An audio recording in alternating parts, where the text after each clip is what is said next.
Welcome to my presentation, and I'm gonna make it a little bit shorter since we are running out of time. So, and this talk will explore how public spaces in Kazimierz today reflect the layered history of Yiddish heritage and meaning.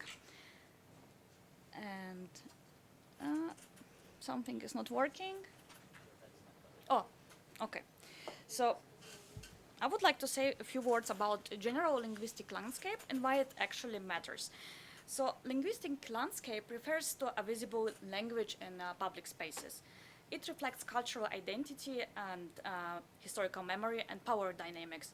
In Kazimierz, Yiddish reappears in various signs, shop names, graffiti, or even street art, revealing the layers of heritage and memory. Generally, I can say what the concept of linguistic landscape helps us to understand how public space speaks. Quite literary, about identity and heritage, and in Kazimierz, signs in Yiddish or Hebrew aren't just decorative. They mark actually the presence, absence, and memory of a Jewish world what once thrived there. Next one. And I wanted to also say a few words about General Kazimierz, what it is. It's actually now a district of Kraków, and back then it was a separate small town. Here on the map you can see here is Kazimierz, and here is a part of Kraków, and this map is from 1911. And Kazimierz stands as an undeniable testament of centuries of Jewish life in Krakow. The community grew and adapted the area to fit its needs. And many scholars made Kazimierz to their home, establishing cheder and yeshivas, and among them were prominent scholars like Rabbi Jakub Polak or Rabbi Moshe Izoles, also known as Remo, who was the founder of Remo Synagogue in Kraków. In the 16th century, the first printing houses opened in Kazimierz, and they produced books in Hebrew and Yiddish. As the Jewish community expanded, 3 more synagogues were built between the 16th and 17th centuries, bringing the total to 6, alongside many smaller prayer houses. In 1802, during Austrian rule, Kraków and Kazimierz became one city. Traditional Jews still formed the backbone of Jewish community, but Hasidim and progressive Jews started to gain influence. Many of them chose to settle outside of Kazimierz, marking the shift in the community's distribution. I wanted to say what there was one significant scholar, Rabbi Dov Ber Meiseles, and he played a significant role in a history of Jewish life. He was known for his traditionalist and nationalist views, and he was actually back then elected to the city council of Kraków, and he was one of its 12 members, during which time the temple synagogue was built and progressive Israelite congregation was founded. By the late 19th and 20th centuries, Kraków Jewish population had grown to 25,000, reaching around 56,000 by 1931. While Kazimierz remained home to many, increasing numbers moved to a city center where new synagogues and prayer houses were built. And during the interwar period, Kraków saw the active presence of all major religious and social and political groups, fostering a unique blend of Jewish culture in the city, with Yiddish, Hebrew, and Polish as its linguistic pillars. In Krakow's Jewish neighborhoods, the rhythm of daily life was set to the sounds of Yiddish. The city's sizable Jewish population, most of whom spoke Yiddish fluently, though many also had proficiency in Polish and Hebrew, ensured that the language remained dominant in commerce, education, and community affairs. Shopkeepers and artisans displayed the yin of Yiddish signage, and daily interactions, including negotiations and transactions, were typically conducted in Yiddish. Next slide, please. Here are just some numbers about Jewish population in 1787 and until 1910, but we will skip it. But you can see the tendency how the amount of the Jewish population grew. In 1787, 17.8% of total was a Jewish population, and in 1910 we had already 27%. And here I have some pictures, and this photography was taken in 1908 Ulica Krakowska, and you can see a shopping street with signs also in Yiddish. And next to pictures, they have no Jewish or Hebrew or Yiddish inscriptions at all, but I still decided to show them because, in my opinion, they are vibing with us. By observing these pictures, you get the mood and atmosphere which was back then on the streets of Kraków. Here we see a Jewish woman carrying a goose along the street. And here we have a group of Jewish children crossing a street in Kazimierz. If you were once in Kraków, and particularly in Kazimierz, some spots, like for example here on the gate of the synagogue, you will still recognize.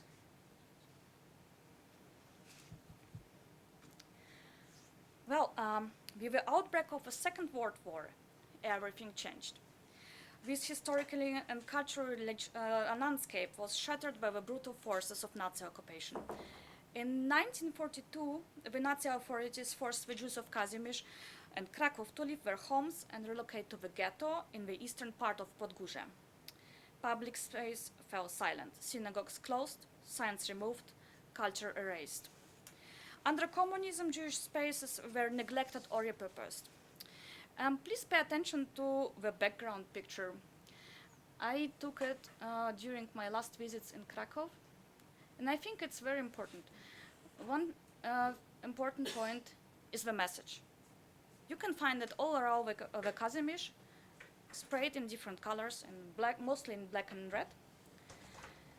And another is this is the only one graffiti or general public, like a Yiddish inscription in public space in Kazimierz, which has an recognizable orthography in Yivo here.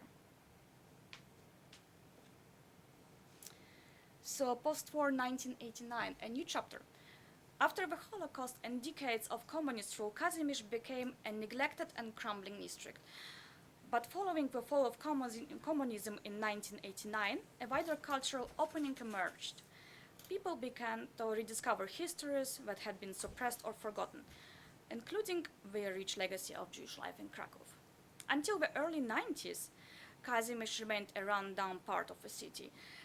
The only remnants of its once thriving Jewish community were only by the time blurred inscriptions on houses, crumbling synagogues, and the empty door frames where mezuzahs once hung. Given that Auschwitz was only approximately 70 kilometers away from Kraków, the city, particularly Kazimierz, became a significant hub for Jewish tourism, especially after the fall of communism. Furthermore, Krakow's limited damage from Second World War bombings meant that many of Kazimierz's buildings remained in relatively good condition, allowing their restoration.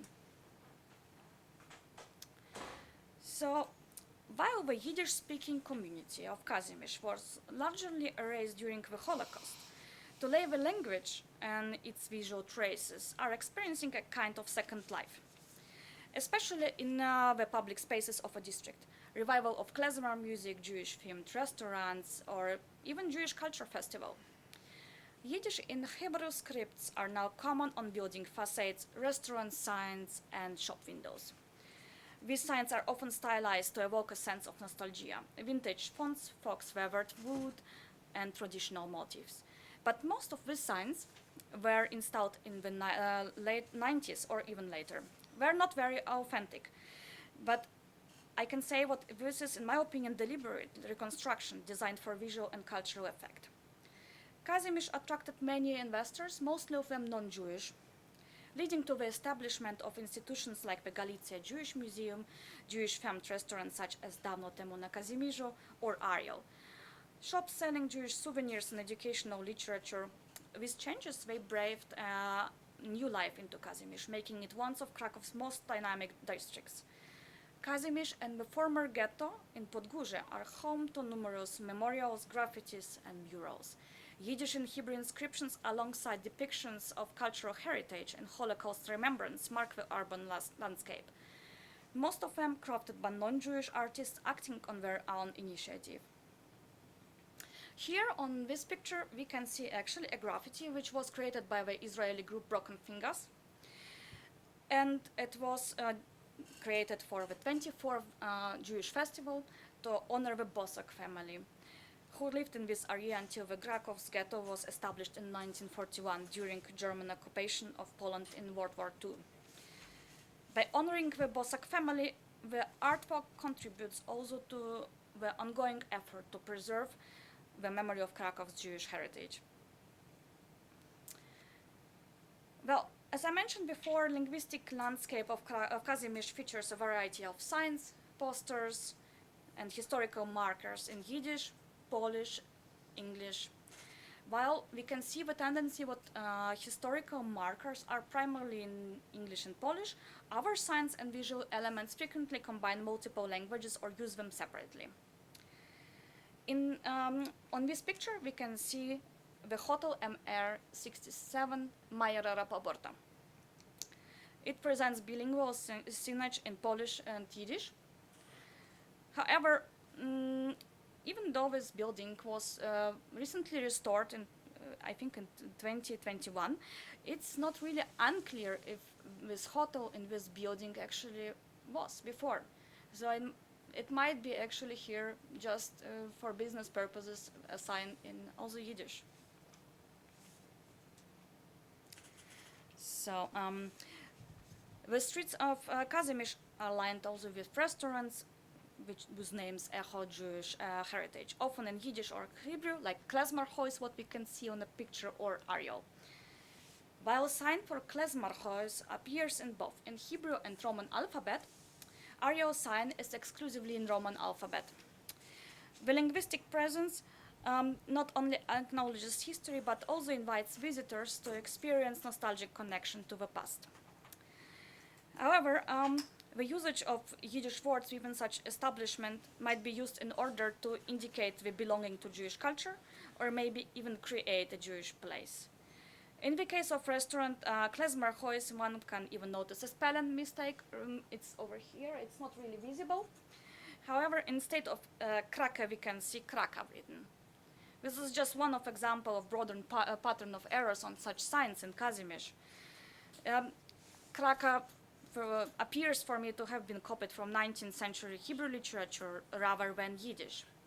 Also, many dishes in such restaurants are featuring Yiddish names, such as traditional gefilte fish or hamantash. However, they are written in Roman letters. This mix of Roman letters and Yiddish-inspired names is likely a deliberate choice to appeal to visitors who can actually read Yiddish and know the dishes just by name alone. This picture you might already know from one of the previous presentations. And here's also, we can see a bilingual sign, Sprzedaż drobie, and under was we have kosher Gefliegel. And pay attention how Gefliegel is written. Like according to classic Yiddish orthography, it would be written Gefliegel without e, and here we have it. So it reminded me actually on how one would write umlaut in a word Geflügel, German umlaut. So I consider both of the signs, like from Klezmer or from here, as Fox translations. This mistake seems to show a lack of attention to linguistic details, possibly driven to commercial mindset rather than a real effort to preserve cultural authenticity. Sorry. While one could argue that such mistakes are made by non-Yiddish speakers, they create a more serious problem, affecting the place authenticity and could lead to confusion among visitors who actually speak the language. Such mistakes weaken the venue's credibility, reducing the effectiveness of the homage to Jewish heritage. They also pose a risk of misrepresenting the Yiddish language, an essential part of Jewish identity for many people, especially for the younger generation. Is Yiddish a way of manifesting a Jewish identity on a purely cultural level? If the signs are to function as genuine cultural markers, they must be both precise and respectful of the language and history they are intended to represent. Here we can see two signs which are not restored. And I believe maybe in some cases it should stay like this, because a weathered sign with its cracks and fading paint often speaks louder when freshly restored.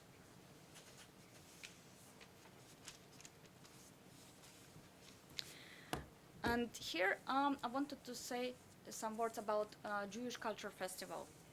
As I mentioned before, the revival of Jewish life in Poland would not have been possible without the support of non-Jewish participants. One prime example is Kraków Festival of Jewish Culture, which was first organized in 1988 by Janusz Makuch and Krzysztof Gerard, and what started as a modest event has now become one of Poland's most important annual festivals with the aim of honoring those who had lived in Poland for generations, but were either killed in the Holocaust or forced to immigrate in aftermath. Today, the festival hosts approximately 200 events yearly, drawing 300,000 visitors who take part in workshops, lectures, concerts, and more. The majority of the events are led by Jewish performers and educations from Europe, North America, or Israel. And alongside the other cultural events, the festival brings Yiddish back into public spaces by offering open workshops, concerts, and other Yiddish-themed activities. These reintroductions plays, in my opinion, a significant role in keeping the language alive for the future generations. It also fosters a sense of cultural continuity, allowing people from all backgrounds to engage with and appreciate the rich history of Yiddish culture. And now we have like two questions. Whose voice is dominant in shaping public memory? And is this revival or an aestheticized version of loss?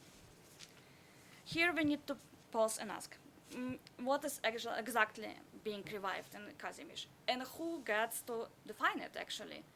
On one hand, we have sincere efforts to preserve Jewish history through museums, guided tours, or cultural festivals. But on another hand, we see signs of commodification. Restaurants with menus in Yiddish fonts, souvenir shops selling kitschy judaika, and allegedly non-Jewish musicians performing klezmer for touristic crowds. These elements might help to keep interest in Yiddish culture alive, but they also risk turning heritage into a static spectacle. So the question becomes, who owns this heritage? Many of narratives being told in Kazimierz today are shaped by non-Jewish actors, artists, business owners, local government, even international tourists. Meanwhile, the contemporary Jewish population in Kraków, though growing slowly, remains relatively small and often marginalized in these processes. What we are left with at times is a stylized, sanitized version of a once vibrant culture, one that might say more about Polish nostalgia or maybe even post-Holocaust guilt than about actual Jewish life. There is also the risk of what some scholars call musealization, where heritage is frozen in time, displayed like an artifact rather than allowed to evolve as a living tradition. And we are left here with a key question. Are we witnessing a meaningful cultural revival, or just an uncreated version of loss that flattens the complexities of Jewish history into something consumable? Thank you so much.